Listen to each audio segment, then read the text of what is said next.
Votre invité aujourd'hui dans la grande interview en direct sur Boursorama, c'est Virginie Calmels. Bonjour. Bonjour. Merci d'être là avec nous, présidente de Barnes France.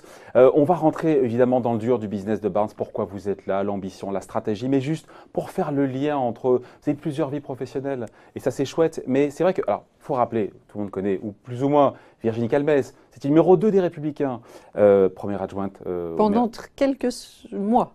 Oui, mais quand même. J'ai été peu dans un parti politique. Oui, mais en fait. première adjointe au maire de Bordeaux, oui, je me suis Alain Juppé. Vous étiez un peu considéré comme la relève à droite, et puis Laurent Wauquiez. On ne fait pas toute l'histoire.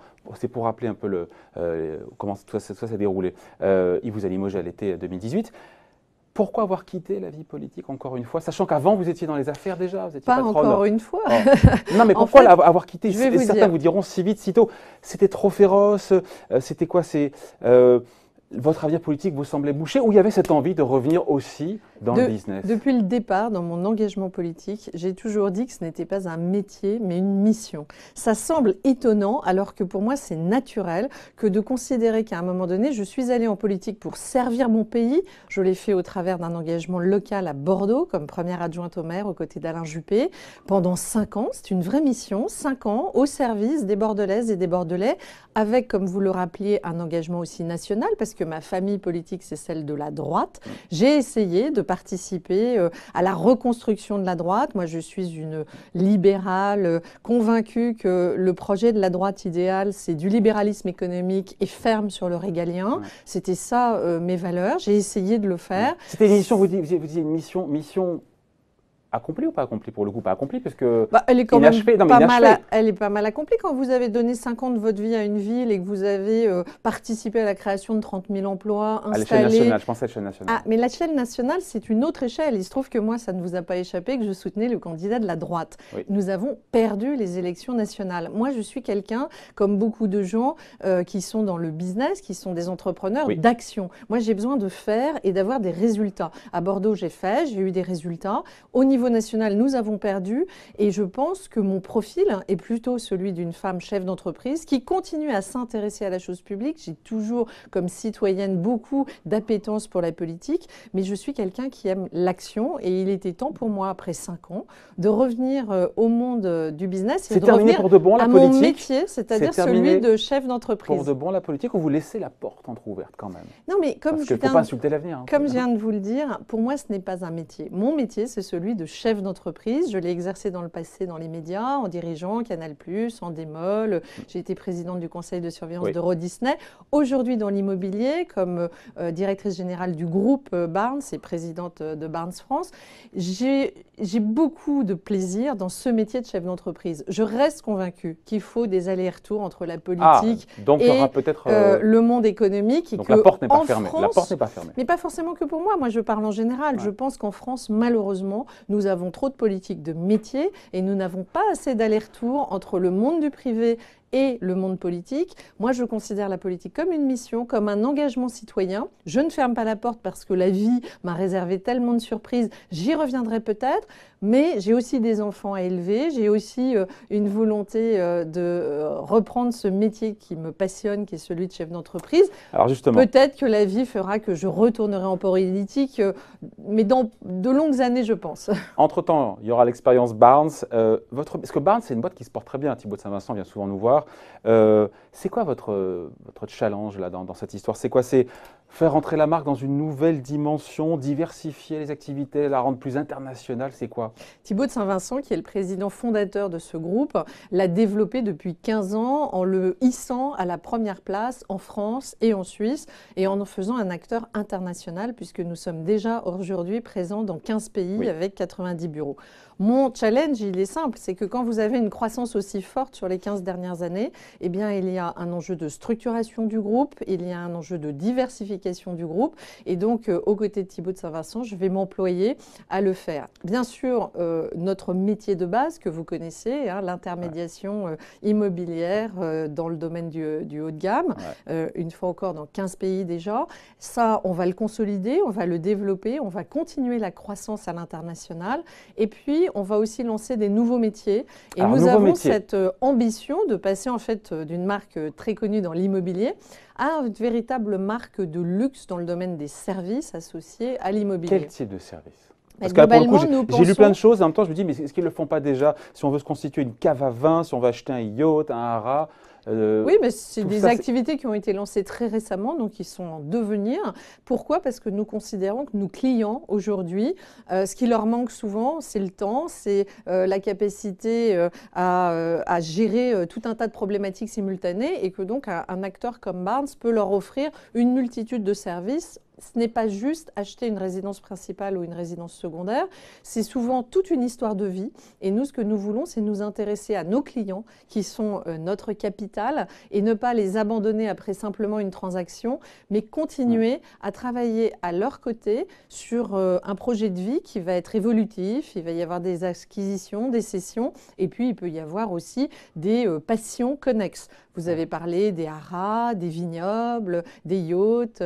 Tout ceci peut faire partie d'une grappe de services additionnels qui que pourrait nous peser pouvons combien à terme, horizon 5 ans? apporter. Ça pourrait peser combien ces autres services par rapport à l'immobilier qui pèse aujourd'hui 99% du Bien sûr, du ce chiffre sera, d'affaires. comme toute diversification, nouveau métier, une petite proportion du chiffre d'affaires. En revanche, ce sont des services importants en termes de positionnement de notre marque comme une marque de luxe dans ce secteur. Et puis, il y a une grosse diversification en préparation, qui est là le lancement de Barnes dans le domaine de l'hospitality, c'est-à-dire les résidences de location saisonnière. Ouais. Offrir à nos clients qui ont par exemple fait l'acquisition d'un chalet à la montagne, la capacité à le mettre en location Vous saisonnière. ne le faisiez pas déjà, ça? On le faisait très peu, que dans des endroits très particuliers. Et là, nous décidons de le faire à plus grande échelle avec un partenaire pour nous accompagner. Et là, nous lancerons donc cette activité, on le dira en temps et en heure. C'est en cours de discussion. Et vous savez, moi, j'aime bien communiquer après, quand les choses sont faites, pas avant. C'est en discussion. Et donc, l'objectif étant d'avoir aussi un modèle économique où nous achetons en propre là, des immeubles avec des appartements qui nous appartiennent et que nous mettrons en location saisonnière pour nos clients avec la constitution de ce qu'on appelle des Barnes Clubs, c'est-à-dire des lieux qui vont être à la fois des lieux de restauration, de bars, mais également de conciergerie, de services associés pour tous nos clients qui nous feront confiance en nous confiant leurs biens en location saisonnière. Virginie Calmette, vous dites Barnes, c'est les premiers dans l'immobilier de luxe. Alors tout le monde se dit premier dans ce secteur-là, c'est assez drôle. Mais il y a très peu de chiffres sur Barnes qui circulent. J'ai vu le 5 milliards d'euros de volume d'affaires. Oui. Ça fait quoi si la commission moyenne est de 4%? Ça fait, j'ai calculé, au doigt mouillé, ça fait 200 millions d'euros de chiffre d'affaires. Qu'on voit ce que ça pèse, quoi, je veux dire. C'est vrai qu'on communique assez peu dans le secteur sur les chiffres. C'est de l'ordre de 780 personnes dans le groupe aujourd'hui qui travaillent. Si vous connaissez le monde de l'immobilier, donc c'est nettement moins puisque le monde de l'immobilier est fait de consultants et donc nous allons créer une société dédiée au service support pour l'ensemble du groupe. Ce sera environ 40 personnes, cette société-là. Et après, nous avons tout un réseau de consultants. Quand on parle de 5 milliards d'euros de volume d'affaires, transactions, si la commission moyenne est quoi, 3-4%? Je vous laisse faire le calcul. Bon, je ne suis pas très loin, on n'est pas très loin. Non, bien sûr, les ordres de grandeur sont évidemment là. Bon, avec un objectif qui vous est fixé ou pas du tout? Parce que pour le coup, de se dire, voilà, il faut qu'on soit, je ne sais pas, tant de millions d'euros de chiffre d'affaires dans 5 ans, ou non, c'est juste… On n'a pas fait cet exercice-là avec Thibaut, mais c'est une évidence que, bien évidemment, on est là tous ensemble pour réussir une croissance, une diversification, une capacité encore à croître à la fois dans notre core business, mais également dans des nouveaux territoires. Et on sent bien que donc, si vous êtes là, ces objectifs plus d'international, plus structuré, plus de diversification. Si tu veux résumer, c'est un peu ça? Oui, absolument. Et puis parce que vous savez, quand un groupe grandit, c'est normal que les équipes grandissent aussi. Et quand vous êtes présent dans 15 pays, on n'a pas le don d'ubiquité. Donc, pourquoi l'immobilier? Thibaut, président, et moi, CEO, ça fait une belle équipe. Richard Otsipin, qui est directeur général en France, et tous les collaborateurs qui nous accompagnent. Le choix de l'immobilier, pourquoi? Juste en 2 mots. Alors, c'est un choix. D'abord, c'est un chasseur de tête qui m'a convaincu. Ensuite, c'est la rencontre avec… Non, parce que c'était pas forcément spontanément une évidence quand vous connaissez Oui. mon CV, mon parcours. Moi, je suis quelqu'un qui aime découvrir des nouveaux secteurs, apporter une expertise de chef d'entreprise, mais dans un nouveau secteur. Pourquoi celui-là? Parce qu'il me passionne. À titre personnel, j'ai beaucoup acheté, beaucoup vendu. J'étais moi-même cliente de cette maison que je connaissais bien. Et par ailleurs, c'est un beau projet entrepreneurial. Donc moi, j'ai été séduite par une dynamique entrepreneuriale, une vision, une prise de risque. Heidi Barnes qui a donné son nom à ce groupe. Pourquoi prise de risque? Ben parce que quand on est entrepreneur, on prend des risques quotidiennement. D'autant que vous êtes maintenant actionnaire oui, aussi. oui, absolument. Cumuler tous les risques. Là. Mais parce que c'est ce qui m'intéresse, c'est ce qui me passionne dans la vie, c'est que je crois que la vie n'est pas un long fleuve tranquille, qu'il faut sans arrêt se remettre en question. Je suis allée en politique avec ce même état d'esprit-là et peut-être que j'ai regretté qu'il n'y ait pas assez de prise de risque et de volonté d'avoir des résultats. Il y a beaucoup de coups à prendre en politique. Hein. Bien sûr qu'il y a des coups à prendre et on le sait et on ne va pas forcément s'en plaindre parce que ça fait partie, entre guillemets, du job. Mais moi, je reste convaincue que la vraie mission, c'est d'avoir des résultats. Je suis fière de mon bilan à Bordeaux parce qu'il y a eu 30 000 emplois créés, parce que j'ai installé des entreprises comme Hermès, comme Deezer, comme BetClick, comme Ubisoft, comme OVH. Ouais. C'est ça qui me passionne. Mais oui, et je pense que nous devons, chaque fois dans une mission, atteindre des résultats. Et c'est ce que je vais m'efforcer de faire chez Barnes. Alors, Virginie Calmels, il y a beaucoup de fantasmes autour des biens immobiliers de luxe, de prestige. Comment on définit un bien de luxe? C'est quoi? On se dit, l'emplacement, il est royal, la vue, elle est imprenable, les prestations sont raffinées, et puis le prix est dingue. C'est tout ça mélangé, c'est ça, un bien de luxe? Alors le prix est dingue, je pense qu'aujourd'hui, comme toujours, et pour tous les clients, ce qui est important, c'est justement un rapport entre la qualité et le prix, et que bien sûr, et vous le savez, dans le domaine de l'immobilier, l'emplacement est quelque chose de clé. Vous venez d'énumérer tout ce qui peut faire d'un bien un bien exceptionnel. Si vous avez à la fois la vue, les services, l'emplacement, les destinations aussi. Là encore, nous avons la chance à Paris d'avoir une ville-monde et d'avoir une ville qui est encore extrêmement attractif pour des investisseurs et aussi internationaux. C'est tous ces paramètres qui font un bien dit haut de gamme, mais il ne faut pas croire non plus, parce qu'on ne cocherait pas toutes ces cases, qu'on ne peut pas être client de Barnes. Nous sommes là pour… C'est quoi le client moyen, enfin la transaction moyenne? J'ai vu un de vos concurrents, j'ai vu le chiffre, deal moyen chez Coldwell Bankers, 1,5 million en euros évidemment. Oui, le alors deal moyen, la transaction moyenne en immobilier, c'est ça chez Barnes aujourd'hui? Oui, on communique assez peu là-dessus. Ah, nous, faudrait que ça change. On a notre segmentation et on a, par exemple, une division qui ne fait que ce qu'on appelle des pieds-à-terre. Donc, vous voyez, ça va être de plus petites superficies. On fait également… C'est au-dessus ou en dessous en moyenne? Non, mais… Sachant que la moyenne, effectivement, ne veut peut-être pas dire grand-chose, tant les écarts types sont importants. Exactement, et vous avez parfaitement tout résumé. C'est-à-dire qu'en gros, oui, vous avez une moyenne de transactions qui peut se situer dans cette fourchette-là, mais vous avez des biens qui vont très au-delà, mais qui sont moins nombreux, et donc mécaniquement, la moyenne n'est pas… Donc même si on n'a pas 1 million d'euros, on peut quand même être client Barnes. Mais bien sûr, nous avons, je vous le dis, cette division, par exemple, pied-à-terre, on va essayer d'avoir des pieds-à-terre d'exception, mais qui sont de plus petites surfaces ou de plus petits budgets. Donc il ne faut pas se limiter. Nous, on est heureux d'avoir des clients qui sont attachés à leurs biens, et nous, ce qu'on essaye, c'est vraiment d'avoir les biens les plus adaptés à la demande de nos clients et répondre à cette demande. Virginie Calmels, vous parlez de Paris, c'est intéressant parce que Paris, le prix moyen au mètre carré, c'est en gros 10 000 euros du mètre, et dans les biens de luxe, on est quand même aux alentours de 20 000. Enfin, je veux dire, il y a quand même un gros écart. Dans certains quartiers, absolument. Entre 15 et 20, ça peut facile, même aller au-delà. Facile. Hein. Selon les arrondissements, c'est vrai. Et là, on se dit, mais est-ce que les prix peuvent encore grimper? Alors, personne ni dans le mar de café, ni la boule de cristal, mais on se dit peut-être qu'on est quand même proche du plafond, même dans le luxe.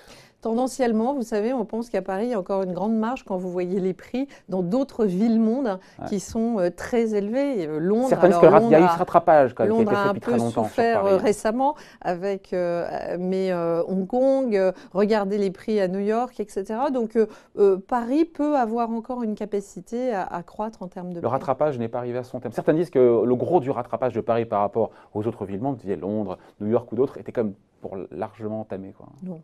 À 10 000 euros en moyenne du mètre carré, je vous assure, on est encore loin derrière. 10 000 euros pour l'immobilier standard. Oui. 15-20 000 pour l'immobilier de prestige. Oui, mais ça, vous avez aussi de l'immobilier de prestige dans les grandes villes-mondes qui ont une moyenne déjà beaucoup plus élevée que Paris. Donc on a encore une grande marge de progression. Le profit des acheteurs, on se dit, mais c'est tellement cher que les Français ne sont plus là. C'est quoi la répartition? J'ai vu, encore une fois, chez Coldwell Bankers, et ils donnent les chiffres pour le coup. Ils disent en gros, on a un quart d'étrangers, 3 quarts de Français. Donc on a Non, nous, 3 quarts de Français nous, on qui a une continuent, qui ont les moyens clientèle, d'acheter l'immobilier en France. on a une clientèle qui est aussi internationale, mais qui est française, bien sûr. On voit souvent, et on en a fait une étude, que les principaux clients pour ces biens-là sont des entrepreneurs, sont des personnes qui associent donc l'entrepreneuriat, la volonté de faire et la passion. C'est pour ça aussi qu'on parle d'autres palettes de services, parce que les biens d'exception sont aussi des biens qui s'adressent à des passionnés de chasse, de vignobles, de haras. Il y a cette, allez, on va dire, cette concordance entre l'entrepreneuriat, la prise de risque, le business, et de l'autre côté, la passion. Puisqu'on parle de business, Virginie Calmels, est-ce que 2019 est aussi dynamique? Parce que le marché immobilier du luxe ne connaît pas la crise. Est-ce que 2019, pour l'instant, est sur la même tendance que 2018 et 2017, qui étaient déjà des années absolument exceptionnelles? Globalement, on est plutôt Toujours très content et plutôt en croissance. C'est ce que nous observons en tout cas dans nos propres, des chiffres, premier trimestre, dans non? nos propres agences, plutôt supérieurs, plutôt en croissance assez forte par rapport à l'année dernière. 10-15%? Oui, oui, on arrive à être à des croissances à plus de 2 chiffres, mais il faut toujours être assez prudent parce que on a le sentiment parfois que l'immobilier est un peu dans le collimateur au niveau gouvernemental, on va en parler de ça, alors évidemment. que nous pensons vraiment que ça reste un secteur extrêmement porteur en termes d'emploi et que c'est parfois un peu dommage de voir à quel point on met des freins ou des barrières à ce beau secteur Oui, d'activité. oui, on va en parler parce que la fiscalité sur l'immobilier, c'est un vrai sujet. Fiscalité et réglementation, d'ailleurs, ça va de pair en France. Juste un mot pour clore sur beaucoup d'acheteurs étrangers. Est-ce que dans le cadre des violences autour des mobilisations des Gilets jaunes, est-ce qu'il y a eu beaucoup je me suis posé la question, de reports, de visites, de signatures de clients étrangers qui se sont dit, avec tout ce qu'on voit dans la presse, on va attendre un petit peu voir ce qui se passe? Il y en a eu, bien Ça reste sûr, marginal? ça reste marginal. D'accord, ok. Mais on a toujours des exemples, évidemment, de la promesse de vente qui ne va pas à son terme parce que… On a des chiffres là-dessus, je me suis toujours dit, on a des chiffres sur… parce qu'on sait que souvent les gens, parce qu'ils ne veulent pas perdre un bien qui les intéresse, ils signent plusieurs promesses de vente en même temps, parce qu'ils peuvent très bien se dédire aussi. Et donc, il y en a beaucoup qui tombent. On a des chiffres sur… Non. Non, globalement, nous, on constate au contraire qu'une promesse signée, c'est 99% de ventes qui se font. C'est assez rare qu'il y ait des dédits entre la promesse et la vente. Ouais. Est-ce que sinon, vous voyez revenir des Français qui étaient installés à l'étranger, partis François Hollande, parce que c'était horrible, et qui se disent, voilà, alors, sans vouloir revenir nécessairement, mais on veut acheter un petit pied-à-terre, on veut réinvestir. Voilà, il y en a. Est-ce que les non-résidents, comme on dit, les non-résidents sont vraiment de retour, ou tout ça c'est de la marge, c'est à la marge, c'est à dose homéopathique? Je pense que malheureusement, ce qui partait bien, avec peut-être cette tendance à vouloir revenir, a subi un petit coup d'arrêt quand même avec tout ce que nous vivons depuis 6 mois.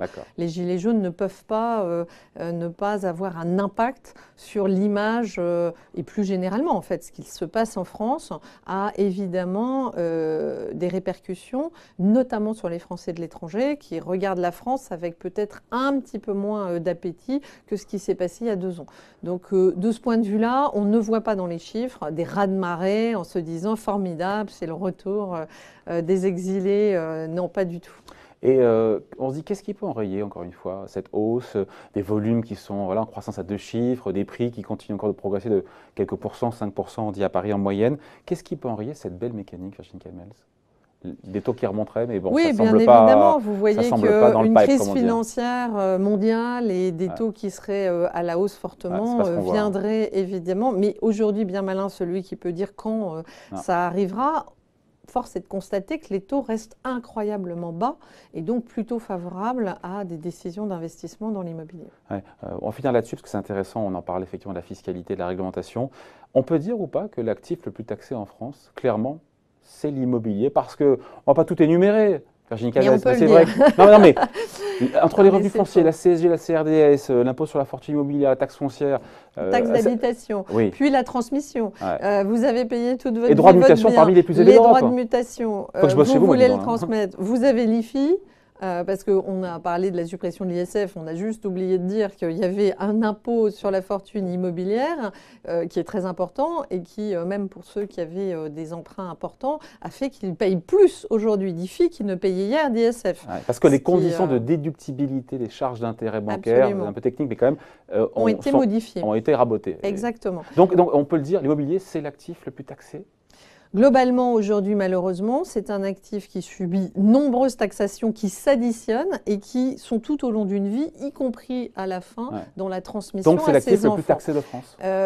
Quand vous dites que, par exemple, les œuvres d'art, elles, échappent à l'impôt sur la fortune, ou ça devient un des actifs, on va dire un actif à forte valeur, qui est le plus taxé, bien sûr. Ouais. Est-ce que l'IFI a fait du tort à l'immobilier de luxe, ou est-ce que ce n'est pas un sujet finalement?